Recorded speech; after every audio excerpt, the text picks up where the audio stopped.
The island of Hawaii is the biggest island of them all. That's why it's called the Big Island. Right, Lilo. This island is the most active volcano site in the world. 2 of its 5 volcanoes, Mauna Loa and Kilauea, still erupt lava, sometimes in a rather spectacular fashion. As the red-hot lava from the volcanoes cools, it forms new land on the island. Yeah, but it just looks like black rock. Now it does, but it won't always look like that. Over time, the lava will slowly turn into rich soil and vegetation will grow on it. Which reminds me, there's 2 different kinds of lava flows, a'a and pahoihoi. A'a is rough and sort of spiny, and pahoihoi is the smoother kind. It forms all sorts of unusual shapes. It looks like burned pancake batter.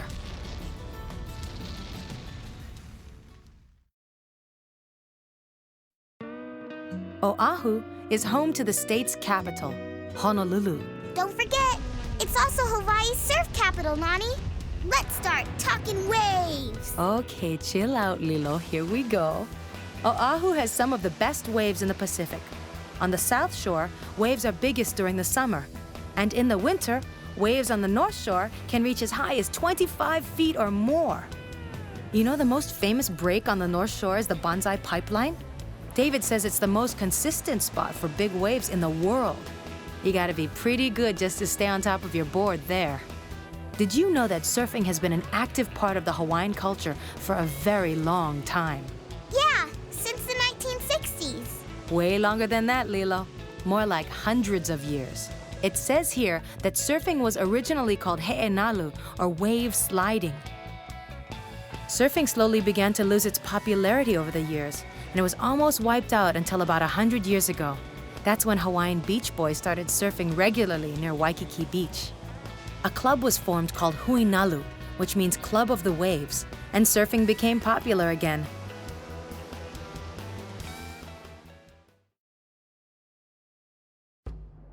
Our book says that Maui is probably the best example of the spirit of aloha.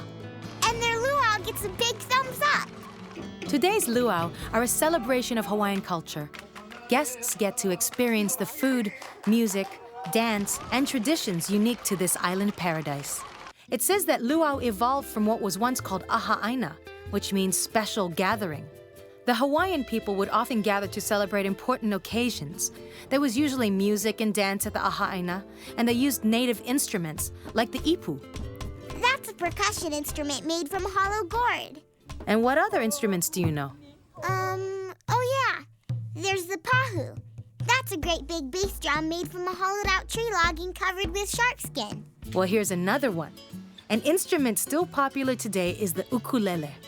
It was brought to the islands in the 1870s by Portuguese immigrants who called it braguinha. Hey, Nani, tell him about the lei. Okay, Lilo.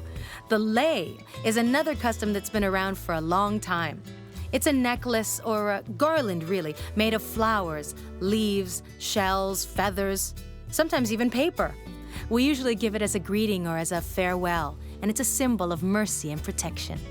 The flower leis smell wonderful, and they go great with almost any ensemble. Like the traditional mu'umu'u, which is a brightly colored dress. It usually has a big floral print. Mu'umu'u are still popular today. They're really comfy. Our book tells us Kauai's moderate climate and rich volcanic soil make it an ideal habitat for hundreds of varieties of flowers and plants. Guess that's why it's called the Garden Isle. People from across Polynesia may have contributed to the 1,700 species of plant life found on Hawaii today, bringing many of them by canoe. But it's likely that other plants grew from seeds that traveled here by ocean currents, strong winds, and even birds. Migrants from Polynesia also introduced such foods as taro, bananas, coconuts, sugarcane, yams, and breadfruit to the islands. And people from the west brought coffee, guava, papaya, and several varieties of trees, including pine trees. Don't forget pineapples. They're my favorite. That's right. Hawaii supplied 80% of the world's pineapples back in the 1960s. Tropical weather keeps Kauai's vegetation growing strong, and that includes rain, lots of it. Stitch would hate it there. He probably would, but all that rain has to go somewhere. Yeah, down. Exactly, Lilo. And that's why there are spectacular waterfalls on Kauai. They're some of the most beautiful in the world.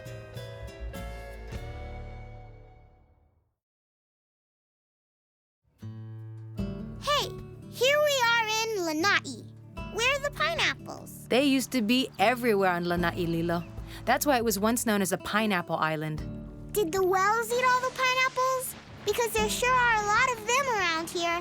Well, I don't know if whales like pineapples, but they do like Lanai's warm waters. It says here, starting in November, if you take a boat just off the island of Lanai, you get an excellent view of migrating humpback whales. They come to the warm waters here to breed, calve, and nurse their young. Humpback whales have a very strong sense of ohana. That means family. Yes, they do, Lilo. Newborn calves weigh an average of 1.5 tons and can be seen swimming alongside their 40-ton mothers. In April, they begin the long trek north to Alaska for the summer. Of course, there's a lot of sea life that hang out in Hawaii year-round. Sort of like Nani and me. Oh, yeah. If you go snorkeling around the islands, you can't miss them. There are more varieties of fish in Hawaii than you could possibly count. Though Hawaii's coral reefs have been severely threatened over the past 20 years, many beautiful areas still exist. Did you know coral is alive like you and me and Stitch? That's right, Lilo. And it says here they eat algae in order to survive. Survival is not only tough for Hawaii's coral, but also for the green sea turtle. They're called honu, and they're the biggest sea turtles in the whole world. The average one weighs over 250 pounds, and they can live up to 60 years. And they're friends with the dolphins. The Naya. There are 4 kinds of dolphins found in Hawaii: Pacific bottlenose, rough-toothed, spotted, and spinner. Dolphins are very social creatures.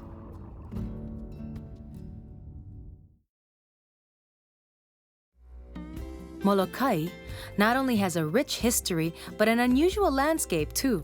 The south side is relatively flat, while tall, vertical cliffs line the north shore.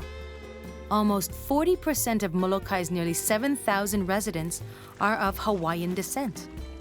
These residents are most likely descendants of Hawaii's first Polynesian settlers. As early as 650 AD, they made the long trip from the Marquesas Islands, which are about 740 miles north of Tahiti. Yeah, they loaded food and supplies on their jet-powered ski boats and took off for a new life. They came by canoe, Lilo. When they got here, they lived largely in isolation. But in 1778, that all changed. That's when Hawaii was discovered by the world-famous Captain Hook. Cook, Lilo. Captain Cook. Are you sure? Pretty sure, yeah. See, Captain Cook was a British explorer and navigator. He was the one who discovered the big island of Hawaii. There was another really important historical figure from around the same time period. His name was King Kamehameha. He was the one who united Hawaii. How did the cowboys get here? King Kamehameha III brought vaqueros, or cowboys, from California to teach the Hawaiian people how to herd cattle. The Hawaiians who became cowboys called themselves pani'olos.